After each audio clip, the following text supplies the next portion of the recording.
Is it a gnome? It's a Yeah, That's yes, what it is. All right, we are on the mic. On the mic. On the fucking mic. mic. This time with Sean. So today we're planning to do a little bit of recap on the last episode, mostly about AI and a little bit about democratic co-ops. And then we're going to try to get into free will, American foreign policy and empire, and whether or not there should be a world government. And we're also going to introduce Sean. So let's go ahead and do that, Sean. Tell us a Hey, little bit about guys. yourself. Yeah, I'm Sean. I am going to school for social work. I work as a caregiver. My history, I kind of grew up in a small town. My father pushed business a lot, and so that kind of shaped my early childhood, like starting a business potentially. And then I slowly broke away from that, and more into helping people. But I still have some of those business ideas that I push forward in my. Yeah, for a long time you were just really wanting to start a business, and now it's social work. That's a big change. Well, the thing with business is you can do it. Business is anything and everything. Like you can use those Right. concepts for every field. So I mean, what I want to do is become like a therapist for couples and individuals. So you can still use a lot of those ideas in therapy. Nice. Cool. I think that covers most of it. That's most of it. I'm sure we'll get more from context throughout our discussions. Definitely. So last time when we got into AI and democratic co-ops with Chris as our guest, but no Sean. So I know. I'm so sad I missed the AI because. Yeah, it was good. So why don't you give us your thoughts on AI, just to kind of bring everyone up to speed on what you think about it. Well, for me, I think AI is an inevitable form, the same way that we discovered the gun and the nuke. So we just have to create morals behind AI, and we have to use AI to bring all of us up and not just a few of us. I think that's the biggest step that we're going to have trouble with, and that's why we have to start talking about it, because it is something that's inevitable. We can't not develop it. It's going to be a part of our future. I've been kind of mixed, honestly. I think AI might, I don't know, I think they might be more superior to us, and maybe like down the road, if we're talking about like discovering different like solar systems and traveling the universe, our bodies can't do that. So we're gonna have to somehow merge with machines, or they're gonna take over completely. That's your point of view. That's down the road. I suppose that's the classic fear, right? Yeah. Well, it's not even a fear for me, because I mean, I think it is about discovery, and it's just the next step. So it's not necessarily a fear that the human race is gonna, there's no need for it. I mean, I guess my biggest worry about it is that without foresight or contemplation or exerting our conscious will over it, we're going to allow this technology to change what it means to be human in ways that we haven't fully chewed through. And we're going to lose parts of our humanity as an animal that we may regret, that may hold actually some of our more noble things, or the things that made life worth living. Certainly. Yeah, one of the biggest talks that I've been having with one of my friends who wants to go into, he wants to go and basically get rid of death. And obviously Immortality. Yeah, Okay. immortality. We should watch Altered Carbon about that. Well, no, and he's horrifying. He's totally down for that kind of stuff, though. That's And- horrifying. Well, to me. but I mean, the Sean only way points out too, the idea of being able to explore different planets, Right. I think from that a biological standpoint doesn't really make sense. It would have to be machines that would Right. be doing it, and Well, yeah, I mean that's assuming that we don't get some sort of much faster space travel. Like if if we get some sort of like time warp or not time warp. Or but just- space Well, it would have to be technology. wormhole. What about right? like cryo Essentially, stuff? yeah, Just cryo putting would work people too. to sleep. Well, we're for long- so right. we're so tied to oxygen in our atmosphere that we can't just go to Mars. There's just so I many would say- restrictions on it. Right. I would say that just like be hesitant where you say can't, because like we don't know where the technology goes, because like we've been able to do so many things that we say now that like you couldn't do. Like AI is one of those. AI is Well, like, and AI also is, it's going to make things go at a much higher rate. I mean, Totally. AI is the next Right. industrial revolution. Yeah. We don't know how AI is going to, launch our science into the stratosphere. I mean, once we have autonomous AI researching things that we couldn't, Yeah. building on what we did, I mean, we have no idea what that's going to mean. Well, one of the things that came to mind when I was talking to that guy, especially if we do like create a whole nother species of calling it a species is weird too, but like creating AI where we like think of it as like this whole other entity that's going to be evolving itself, whether it's intellectually or actually physically. It's like when you try to conceptualize morals, one of the things that like so many people speak about is like suffering and trying to diminish the amount of suffering that people have, and that's like one of the big premises for morality, is trying to like act in a way that will decrease suffering or remove the like creation of suffering. And I think creating AI is going to make that talk a lot more complicated, because it's like, okay, well, is that bound then by that? Can the machine suffer? Can that like there's no like real pain sensors or anything like that, or like where do we stop our morality? Like with thinking about different species, it's like things that are more simple. Usually people like will have a line where they say, okay, well, I care not to kill these things, but then we'll get to this line, and then after that it's kind of whatever, I'll kill those, right? So now we're talking about like at what point does AI become sentient enough to warrant our, moral caring about them and their Sure. rights? Well, Ever. and Yeah, vice, I mean, well, that's- I but have no also idea. vice versa. What about them? Will they Right. care about our Well, hopefully suffering? we're putting that into them as part of their basic, Right. Well, that's foundational what I- programming. I personally think that our biology is so slow that, machines are just, they're evolutionary better than us. And we might, like, when we're writing their code, we're going to have a part of us within them that, maybe their morals or just how they, perceive the universe. But I don't know. Where I get mixed up is how we're going to merge with machines, because we're Right. so tied to sex, to violence, to these things, but we also get love, we also have compassion, all these other things. I don't know.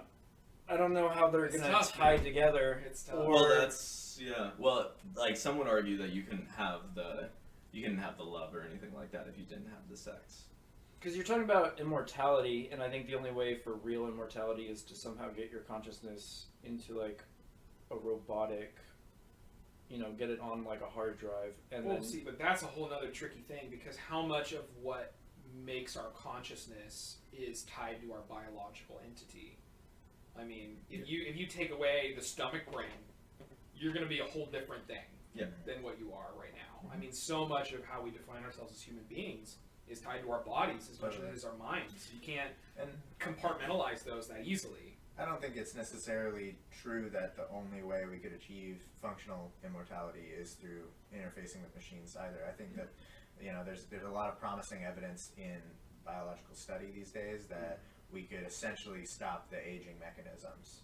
I've been hearing that too. That's how Hugh. And that's currently the cutting edge of tech is biotech. Yeah. I just heard Chomsky talk, because he works at MIT, and he's saying you can tell where the economy is going based off of which companies move their buildings in next to MIT. And that when he first started there, it was all pharmaceuticals. Oh no, at first it was weapons manufacturers like Raytheon, Boeing, all these things.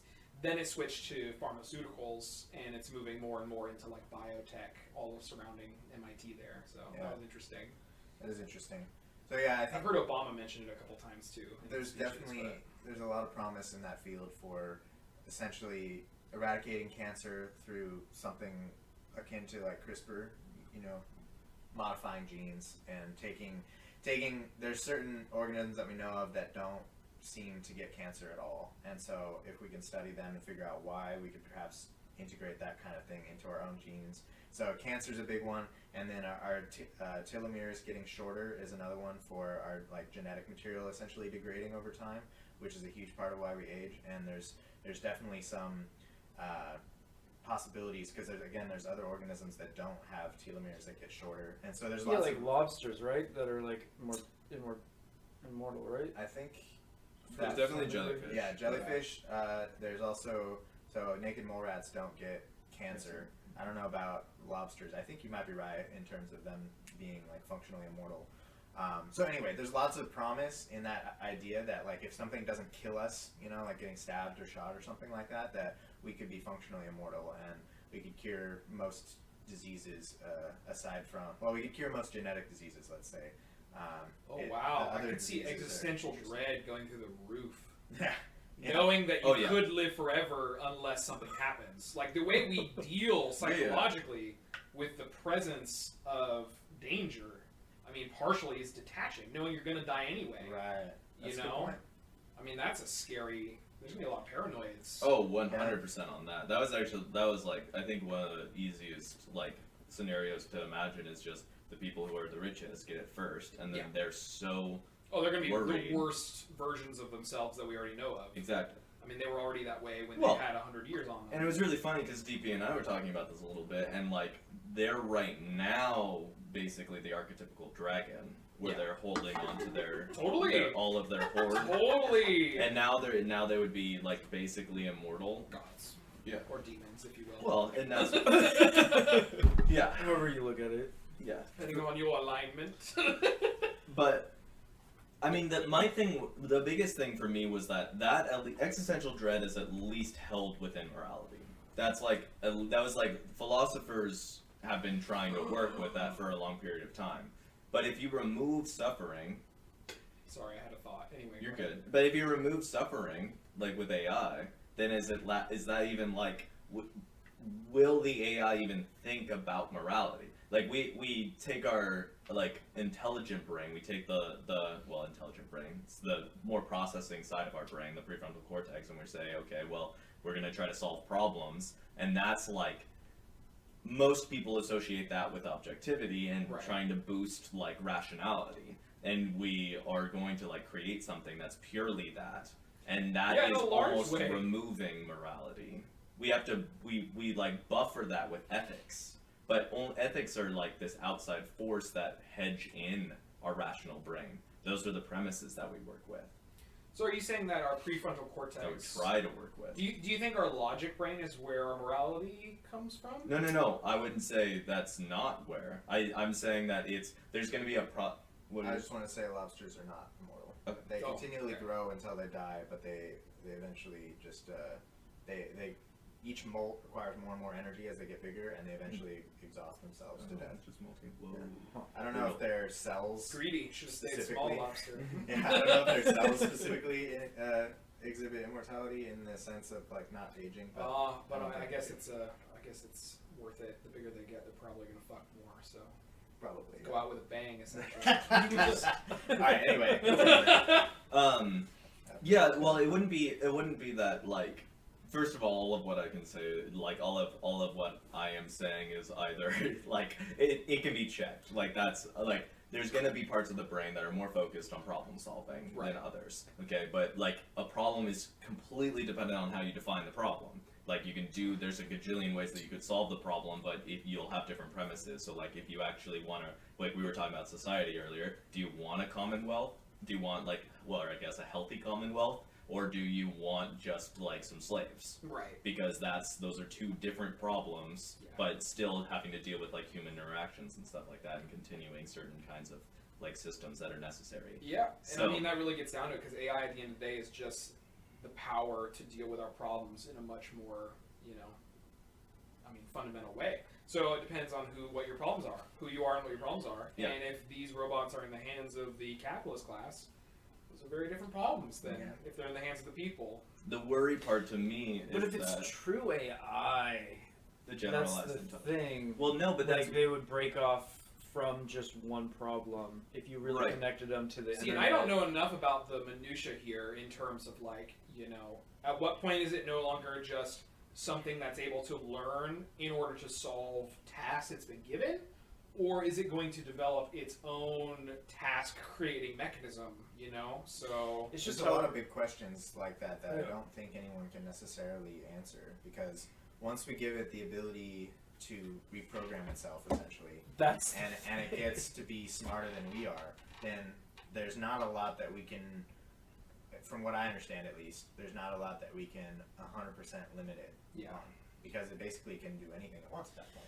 and so, that's yeah, well, because like you were talking about changing our biology is basically we're reprogramming ourselves. But imagine it's an AI that can do that a million billion times with whatever it wants, whenever it wants. Versus us, yeah, we can somewhat mess around with our DNA, but that gets really, really sketchy too. it can for sure. Because you could create, some super bug that just fucking wipes us all out. And we think about it like cognitively, because it's like, for me, it's like the most useful to think of it as like, if we're going to create a general AI, it's important to think about what that means like for our brains, like how our general intelligence works. And most of the time, that is hedged in by this kind of like upper like top down morality that we've created, like these rules that we've created through society of saying, okay, yeah, maybe we have a propensity to act this way, but maybe that's bad. And so here's a rule to not do that. Like we can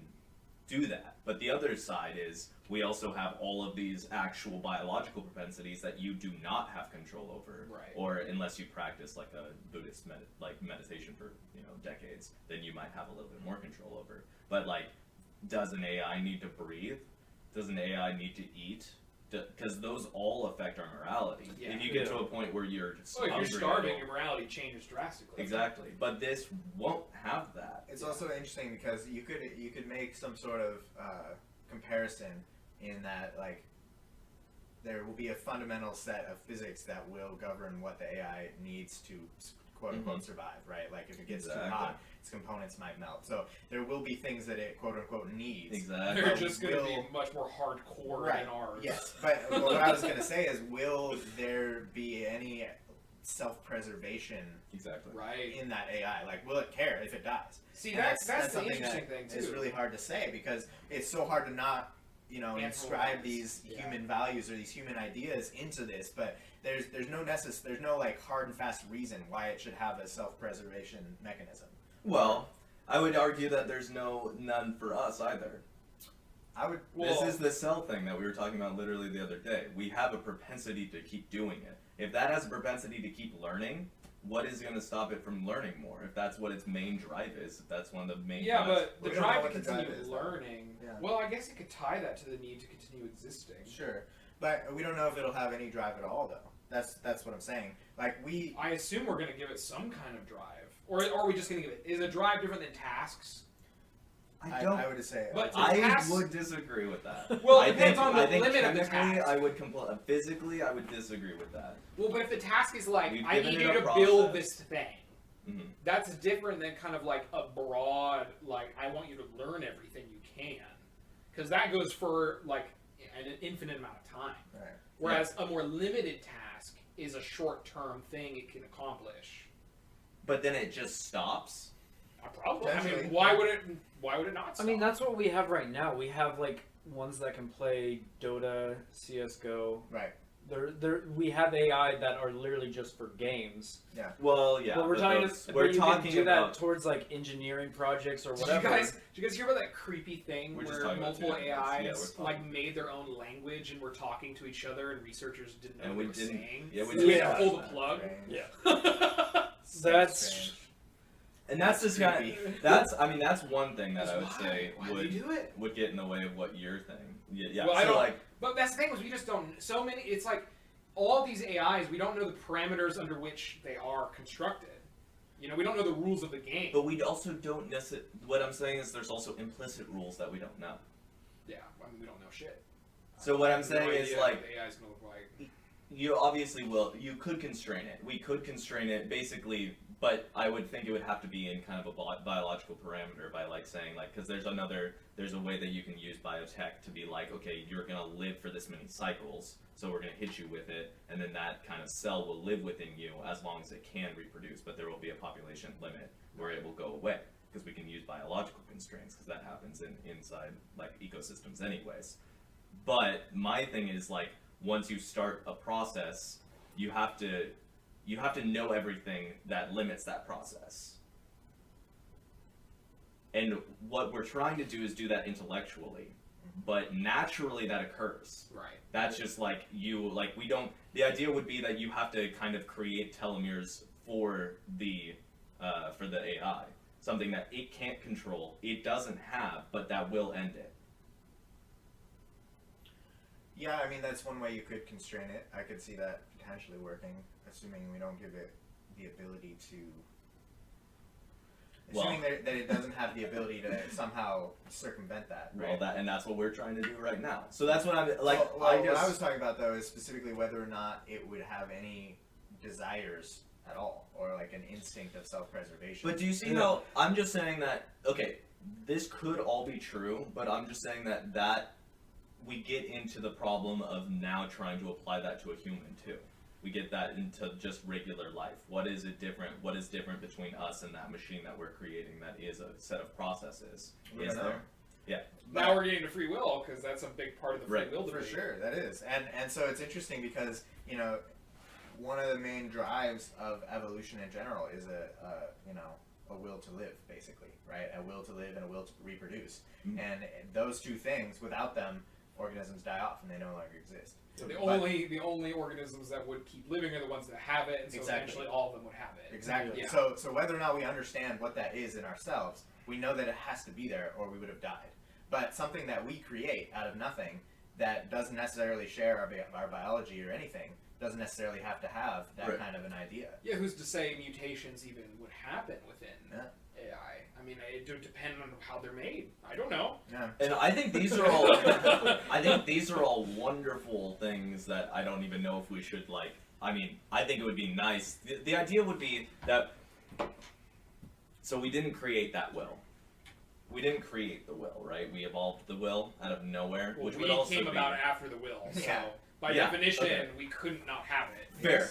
So, but the idea would be that if we're gonna go from a materialistic standpoint, which is usually like, I don't know, like for science base, that's normally like where we start, and then we can get into like more consciousness stuff that's like a little bit more like woo-woo. But coming from the materialistic standpoint, there's going to be like constraints that are given by the system that you're working in.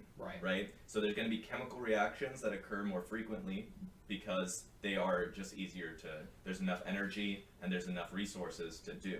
So that would be the idea of why DNA is this like made up of 4 bases that are like organic molecules. It's because those are very available and the amount of energy that was required was there. Yeah. Right? And they're extremely stable. Exactly. So are you saying you do think it could mutate once it's made? Well, I'm saying that it is constrained just as much as we are physically.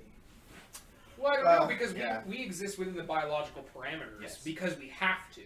However, we could make something outside those parameters. Well, we couldn't make it outside of physics, and True. that's so it's that. still constrained by that. Yeah. Exactly. Yeah. And that's weird too. When we can't. But as far as I know, there's plenty of things in physics that don't mutate. You know, I mean, this is a construct. So I mean, it's like it's like. Well, that's what it depends on what you mean by mutate, though. Because if we're creating an It's actual AGI, like a generalized AI that can change and like become more intelligent than we are, then if the way that I look at mutation in this context is just changing what we gave it, and so I think by definition it's going to have that for sure. Well, I guess I mean more. I guess I mean more. Is it going to be able to have things created within it that we did not give it the parameters to create? And that's a huge question. Yeah. And I think that's one of the big.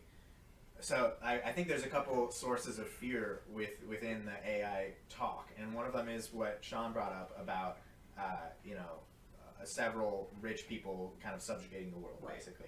I think that's a very real concern. That's more my focus. Because I think at that's this more point, likely. it's more important, especially for the layman, Mhm. to focus on the social, economic, and political context in which AI emerges. Definitely.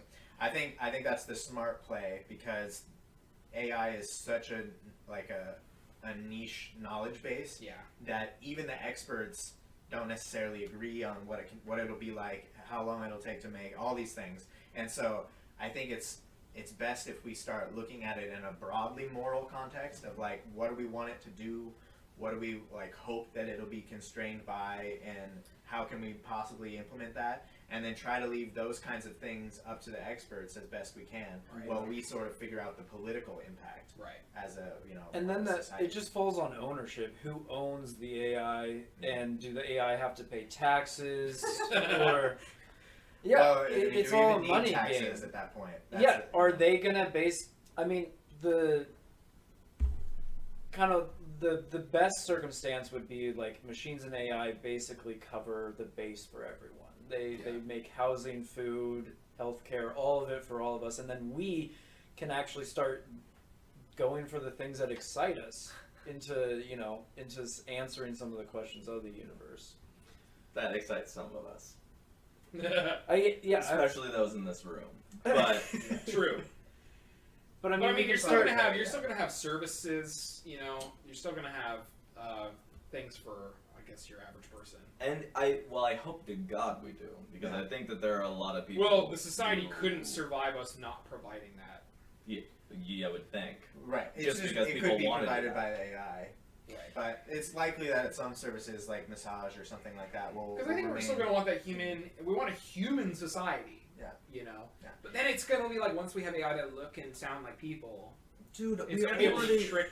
Also, we already, I mean, Go if we down take that rabbit into, hole here. like, the idea of, like, Instagram into consideration, there's plenty of people who idolize the beautiful people that they see on that. It's like, there's plenty of things where people will look at something, look at, like, a Rembrandt or any kind of art piece and be like, there's that, I could never fucking do that, and then they just don't do it, even though it might be, like, good for them. So you're trying to say that if there's a service that is given by an AI, that would obviously be the best, because that's, I guess, what we're thinking about. It's like, Well, I what's wasn't gonna even take that on? necessarily saying that. I was actually more saying that there'll still be the opportunity for an economy for people in a world where there's AI, because there's a lot of things that people want that human-to-human interaction, in receiving a service. Especially in a world where, like, our basic needs aren't really an issue anymore. It's going to be more... I mean, there's going to be an explosion of the service industry and things like... I mean, I don't even know what that would look like, but... This I is mean, all weird art predicated. salons on the street, crazy. Who knows? It could This be is all awesome. predicated on the assumption that we can roll out some sort of AI that then will cover the basic needs. Yes, a And lot then- of hypotheticals. And then we here. have like some sort of universal basic income so that Yeah. people can still go and participate and then in an these services. egalitarian And then- view of society. And then if they want to, create their own business or provide some sort of service like that, they get additional income that they can then use for, extra things. or Right. whatever. Because that's what This is like a Elon Musk. utopian idea of what Yeah, we could it's do. But kinda AI what has he- always been the crown jewel of utopian sci-fi. Yeah. I mean, there's a real Or concept. magic. But, Right. Right. Honestly, what we're conceiving of is sort of the same. Yeah. I mean, Yeah, right. utopian thinking made no sense until AI. Right. Now I I agree. think we need to talk about, and I never think we could achieve utopia, Yeah.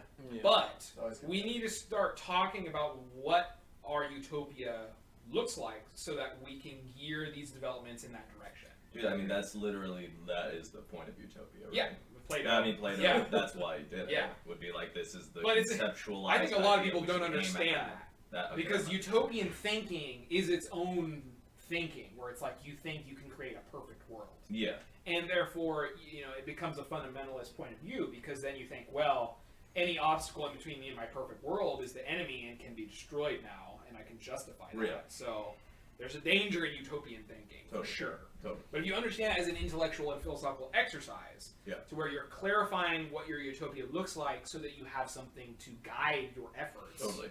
that's a good thing. And I think we need to be doing that. Very much. I agree. I think that also ties into empire stuff, too, though. Yeah. Yeah. And world government and all that jazz.